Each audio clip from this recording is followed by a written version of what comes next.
ก็เป็นสาเหตุของพัดลมของน้ำดังครับสาเหตุของพัดลมของน้ำดังเฮ็ดโยนตนโดนเฮ็ดกับมอเตอร์เฮ็ดกับใบพัดเฮ็ดกับพัดลมแล้วมันดังอยู่หม้องใดพอปิดเขามันสิดังมันบ่ล่ะสาเหตุคืออันนี้สิดังฟูสาเหตุคือนี่ปิด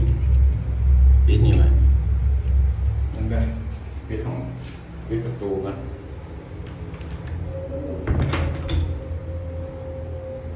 ได้ยินบ่เสียง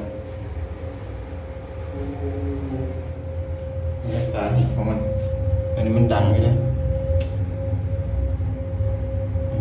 นี่บ่สาเหตุนิดเดียวถอดนี่ออกสาเหตุนิดเดียวใส่นี่เข้าไปกระดังถอดตะแกรงออกตะกอนมันมีอันนี้อยู่นี่ฮะเลยบ่ดังติดอยู่ตรงนี้ขอบลงไปมันบ่ดัง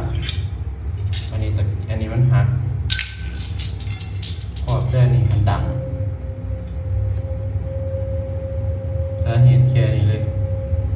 เสียงพัดลมดูดอากาศในห้องน้ำมันดังถอดออกจบแค่นี้เลยแก้อายุพัดลมต้องโดนสาเหตุแค่นี้เลยโอเคนะ